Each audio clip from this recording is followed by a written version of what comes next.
श्रद्धेय महानुभावों, प्रसंग व्रत का चल रहा है और मानव के जीवन पर यदि विचार करें तो जन्म से लेकर मरण के बीच में व्रत ही व्रत है।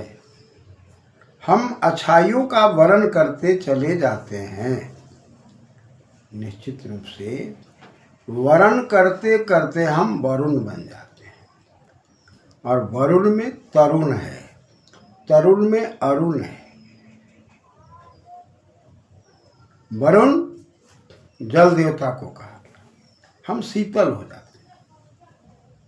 तरुण तैरने को कहा गया, हम जब शीतल हो जाते हैं तो धरती पर आसानी से तैरने लगते हैं, प्रकृति को समझने लगते हैं। तब हम अरुण के सानिध्य में, अरुण सूर्य देवता को कहा। एक तरफ हम अग्नि को साक्षी किया, फिर हम आगे बढ़े तो वायु को साक्षी करने की बात आई, फिर आगे बढ़े तो सूर्य को साक्षी करने की बात आई, चंद्रमा को साक्षी करने की बात आई। यानी कि सूर्य की किरणों को किस प्रकार चंद्रमा लेकर के और हमें शीतलता प्रदान करते हैं, ठीक उसी प्रकार बुद्धि की शक्ति को लेकर के मन कैसे संचालित होता है। अतः चंद्रमा का संबंध मन से है। चंद्रमा के सानिध्य में आते आते व्यक्ति मन पर संयम कर लेता है और सूर्य के सानिध्य में आते आते व्यक्ति बुद्धि पर संयम कर लेता है। अग्नि, वायु, आदित्य, इन सारी शक्तियों के साथ जुड़कर व्यक्ति का व्यक्तित्व व्रतमय बन जाता है। और व्रतानाम व्रतपति, जो व्रतों के व्रती हैं, जो हर चीज को नियम में चलाते हैं, उस परम तत्व के सानिध्य में कोई ऐसा कार्य नहीं है जो अनियमित है। प्रकृति के अंदर, सृष्टि के अंदर, ऋतु के अंदर सारी व्यवस्थाएं दिखाई पड़ रही है। केवल हमें समझने की आवश्यकता है, अपने मन को, बुद्धि को दृढ़ करके वह तत्व जो एक घर परिवार को चलाने के लिए कोई न कोई व्यक्ति है, और वह व्यक्ति यदि सुदृढ़ है तो घर परिवार भी सुदृढ़ है। शासन प्रशासन चलाने वाला व्यक्ति यदि सुदृढ़ है तो पूरा शासन प्रशासन की व्यवस्था सुदृढ़ है। और इसमें कहीं भी अनियमितता है तो ऊपर से लेकर नीचे तक, नीचे से लेकर ऊपर तक सारे तंत्र और मंत्र बिखर जाते हैं। तनाव की स्थिति होती है, मंत्रणा नहीं हो पाती और न हम ठीक से निमंत्रण कर पाते हैं, न आमंत्रण कर पाते हैं, न आपस में हम विचारों का समन्वय कर पाते हैं। अतः व्रत व्रत है, व्रत के व्रतपति परमात्मा है और वो परमात्मा की व्यवस्था जो है, आत्मिक शक्ति की जो व्यवस्था है, उसको अनुभव करने की जो व्यवस्था है, वो शास्त्रों की प्रणाली है, वैदिक शक्तियाँ हैं। वैदिक शक्तियों में मनुष्य मात्र के कल्याण की बात है, वहाँ पर कोई भेदभाव नहीं है। तो हम व्रत लेते हुए, अग्नि को साक्षी करते हुए, वायु को साक्षी करते हुए, उनके गुणों का गुणगान करते हुए, तत्वों का विवेचन करते हुए, इन सारे व्रतों में हम जो भी साक्षी करते चले गए, अंत में परम तत्व को साक्षी किया, तब हम पुनः घर परिवार को चलाने के लिए आ गए।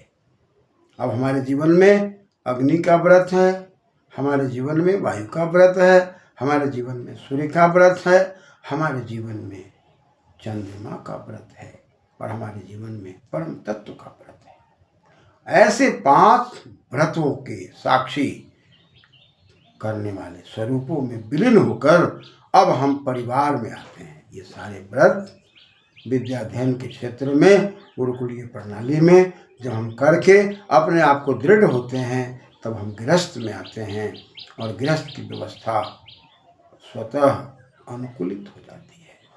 सब अनुकूल दिखाई पड़ते हैं, कहीं पर प्रतिकूलता नहीं होती। ऐसी परिस्थिति में हम पिता के साथ जुड़े होते हैं, माता के साथ जुड़े होते हैं, अपने नाते रिश्तेदारों के साथ जुड़े होते हैं। वहाँ पर पुनः इन सारे व्रतों के अभ्यास किए हुए के स्वरूप में जब हम अपने परिवार में व्रती बन करके पिता के व्रत को देखते हैं, माता के व्रत को देखते हैं, सब वर्णित हैं, सब नियमित हैं, सब सजे सजाए हैं, पिता सुदृढ़ वाणी का प्रयोग करते हैं, माता सुदृढ़ वाणी का प्रयोग करती है। माता की वाणी में अस्तर है, पिता की वाणी में अस्तर है। ये जब कभी पुत्र और पुत्रियों को ठीक प्रकार से व्यवस्थित करने की बात करते हैं, पुत्र और पुत्रियां स्वयं व्रती हैं, वो गुरुकुलीय दिनचर्या से परिपूर्ण हैं। वे स्वयं माता पिता को हर प्रकार से मान सम्मान करने वाले हैं और माता पिता भी अपने स्तर को ऊंचाई तक ले गए। वह परिवार धन्य है, वह समाज धन्य है, वह देश धन्य है, वह संसार धन्य है। और इस स्तर पर आकर के मंत्र का उच्चारण हो रहा है। अनुव्रतो पितु पुत्रो मात्रा भवतो सम्मन जायापत्ते मधुमतिं वाचं वदतु संतिमाम्। अनुव्रतो पितु पुत्रो, हे मनुष्यों, देखो पिता को देखो, पुत्र को देखो, माता को देखो। पाति रक्षति पिता मिमिते माता, जो पालनहार है, पोषणहार है, कितना त्याग करके अपने आप बिस्तर पर, वो पानी वाले बिस्तर पर सो जाती है, गंदे बिस्तर पर सो जाती है, लेकिन अपने बच्चों को हर प्रकार से संभाल कर रखती है। पिता अपने शरीर पर ठीक से वस्त्र नहीं पहनता, ठीक से भोजन नहीं करता, लेकिन अपने लाल के लिए बेहाल रहता है। पुत्र और पुत्रियों के लिए, उत्तराधिकारी के लिए बेहाल रहता है कि मैं ये धन संपत्ति सब छोड़कर इन्हीं औलाद पर, इन्हीं बच्चों पर जाऊंगा। ये बच्चे मेरे अच्छे बन जाएं, इनका खान पान रहन सहन सात्विक हो, ये तामसिक प्रवृत्ति से ऊपर उठ जाएं, रासिक प्रवृत्ति से ऊपर उठ जाएं, इनका जीवन मंगलमय हो जाए। इसलिए अच्छे अच्छे गुरुओं को खोजते हैं और अच्छे गुरुओं को खोजकर पुत्र और पुत्रियों में शिक्षा दिलाने का काम करते हैं।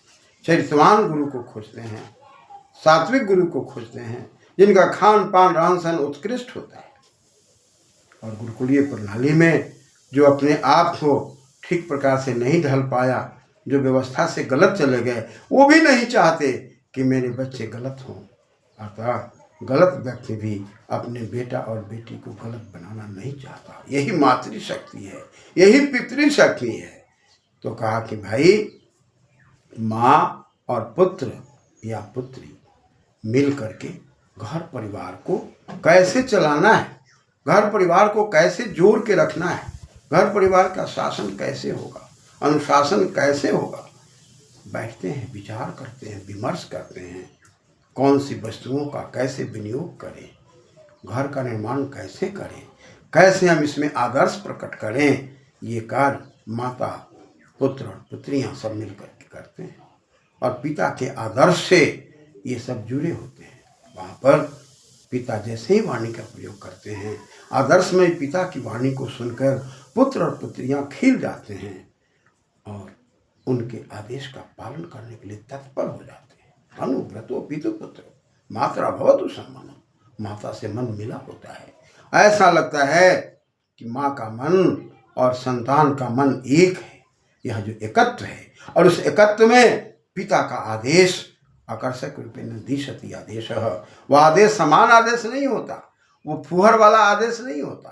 पिता का आदेश हमेशा परिवार के वैभव को सुदृढ़ करने के लिए होता है, समाज को अच्छा बनाने के लिए होता है, संबंधितों को जोड़ने के लिए होता है।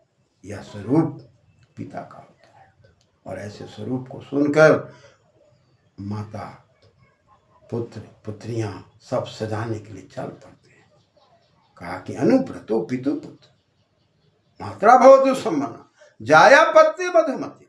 और उस परिवार में जो दाम्पत्य जीवन है, पति और पत्नी का जो जीवन है, वो जाया, जो हमेशा आपका जो जनरेशन है, आपके अंदर जो शक्ति है, जो दाम्पत्य जीवन है, जो माता पिता बनने के लिए तत्पर है, वहाँ मधुरता ही मधुरता दिखाई पड़ती है। लगता है कि जिह्वा पर मधु है। मधुवातारितायते मधुक्षरन्ति सिन्धवः माधवीर्न समोसति भूर्भुवस्व मधुमानो वनस्पति सूर्यः। वो सूर्य की मधुरता को देखते हैं, वनस्पति की मधुरता को देखते हैं, आयुर्वेदीय स्वरूप को देखते हैं। और वह स्वरूप धन्य है जो आयुर्वेद से अपने बालक और बालिकाओं को औषधि का सेवन कराते हों, भोजन छाजन में आयुर्वेद के अध्ययन करके हितभुक रितभुक मितभुक का प्रयोग करते हों, वह परिवार धन्य है। उस परिवार के अंदर पुत्र और पुत्रियां अनमोल रत्नमय होते हैं और वह परिवार माता पिता के साथ जुड़ करके व्रती बन करके आगे बढ़ते हैं। इसलिए कहा जाया पत्ते मधुमति वाचम वदतु। जब वाणी वो बोलते हैं तो लगता है कि वाणी में वर्चस्व है, वाणी में शांति है, वाणी में अर्जन की शक्ति है, वाणी के अंदर कहीं भी हल्कापन नहीं है। यह तत्व वैदिक शक्ति से लेकर के परिवार को जोड़ने की आवश्यकता है, समाज को जोड़ने की आवश्यकता है और वहाँ पर हर प्रकार से मन को, बुद्धि को एकाग्रता की ओर ले जाने की आवश्यकता है। यह स्वरूप निश्चित रूप से आदमी के अंदर दमन की शक्ति देकर आकर्षक प्रवाह की ओर ले जाता है और उस प्रवाह में सबका निर्वाह होता है और सबके सब, जैसा कि मैंने आपसे कहा कि हमें वरुण वरण करे, तरुण हम में तैरने की कला आए, अरुण सूर्य की लाल लाल किरणों से हमारे शरीर में, चेहरे पर लालिमा उत्पन्न हो जाए और यह स्वरूप आयुर्वेद का स्वरूप होगा, योग का स्वरूप होगा, हवन का स्वरूप होगा, जो मनुष्य मात्र के लिए है। यहाँ न मजहब है, न मत है, न मतांतर है, मानव मात्र की उन्नति की बातें हैं। आइए हम अपने जीवन को सजाएं, समाज को सजाएं। धन्यवाद।